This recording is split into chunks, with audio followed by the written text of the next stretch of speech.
Ouça esse depoimento aqui e depois a gente conversa. Começou com umas dificuldades de falar e alguns lapsos de memória.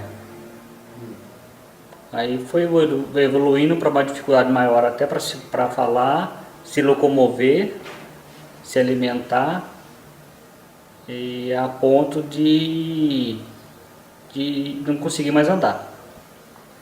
Faz um ano hoje que ela está na cadeira, que ela não aceitava nem ficar com a muleta, nem porque ela achava que não tinha problema nenhum, mas chegou um ponto que ela não conseguia mais ficar em pé. Sim, a rigidez começou na perna. Ela começou a ter essa dificuldade de caminhar, foi por causa dessa rigidez na perna, e hoje ela é bem rígida, tanto no braço como nas pernas. Não é com frequência, mas ela tem pequenos tremores na mão direita, que eu já percebi. Só uma vez que ela teve uma crise muito grande, até o meu pai ficou muito apavorado com isso. Hoje é só um cuidador. Sai da cadeira, porque ela ainda consegue ficar algum movimento em pé. Põe ela segura, ela segura, então o cuidador tira.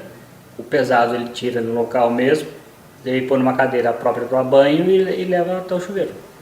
A cuidadora costuma fazer massagem no pé dela.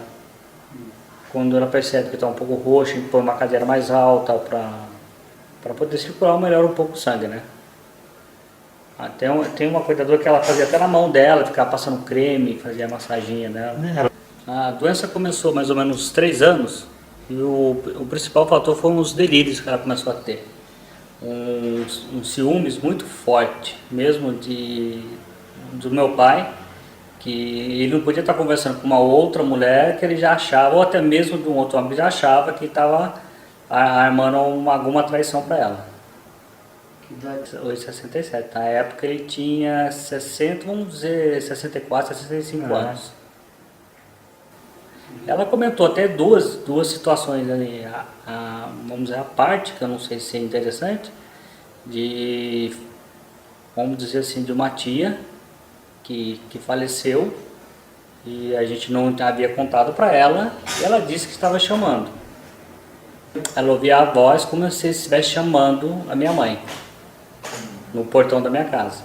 E um outro fator foi minha avó que morreu. A gente, antes de contar, disse que minha avó tinha visitado ela e que ela tinha pedido para ela rezar bastante para ela. Então, esses 2 fatores. Ela tem uma rigidez muito forte no braço, que é difícil a locomoção dela.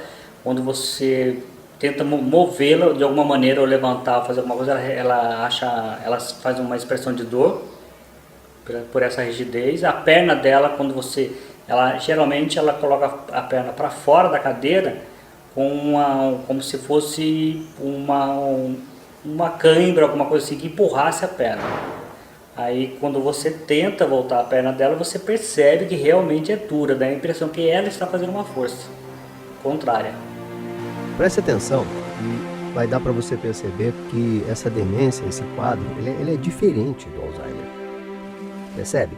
Ele não começa com uma queixa de memória. Não, teve uma dificuldade de memória muito grande. Não começa assim. Começa com uma dificuldade de movimento.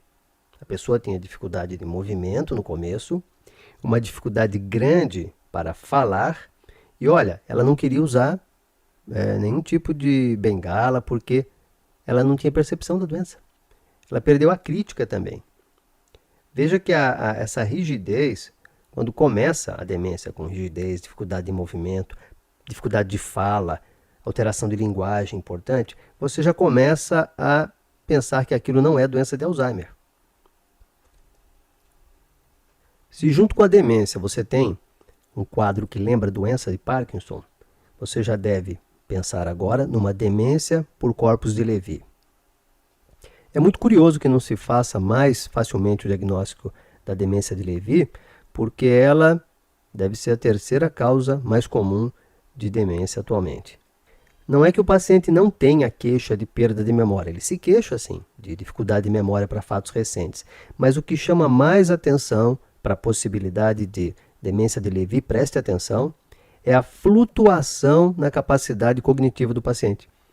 Tem um dia que o paciente está bem, está conversando, batendo papo, discutindo os assuntos do dia com você, E dali a algumas horas ou no dia seguinte, o paciente está totalmente apático, desconectado, não sabe o que está acontecendo no meio, ele não consegue sustentar uma conversa, ele fica estuporoso, sonolento.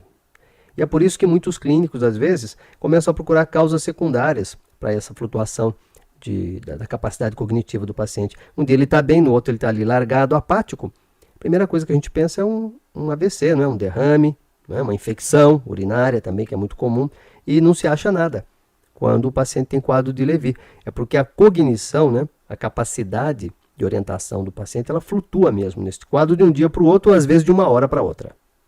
Além do quadro parkinsoniano, que nós vemos aí o filho descrever nessa situação, outro achado importante que lembra o diagnóstico de Levy são as alucinações visuais. Você viu que essa senhora, descrita na história, ela falou com a tia morta, falou com a mãe morta que pediu orações.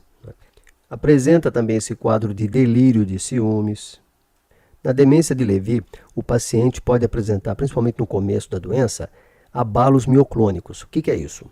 É como se fosse um susto, um soluço que o paciente apresenta, pode ser focal, às vezes, chama bem a atenção de quem estiver atento. Desse modo, pessoal, vamos ter atenção. Paciente com demência, que tem flutuação de consciência. Um dia está bem, conversando, sabe de tudo, no outro está lá, esquecido, não sabe de nada, não se lembra de mais nada. Primeiro, associado a quadro de alucinações visuais, o paciente tem umas alucinações bem complexas, vê pessoas, vê animais, etc. E doença de Parkinson junto. Você deve pensar num diagnóstico de Levy. Eu não posso deixar de dizer também que o Levy às vezes se associa com distúrbio comportamental do sono REM.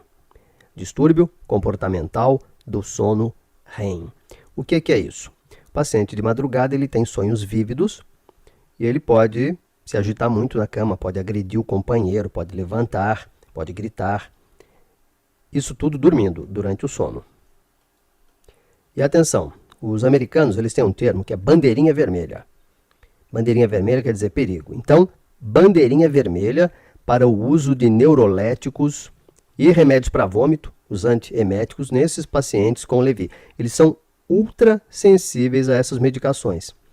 E é uma coisa terrível, porque como eles às vezes ficam agitados, ficam nervosos, ficam agressivos, ocorre às vezes do médico inadvertidamente medicar com neurolépticos ou antieméticos, no caso, por exemplo, a clorpromazina, o haloperidol e a tioridazina. Dê uma olhadinha na internet e você vai saber o que são essas medicações.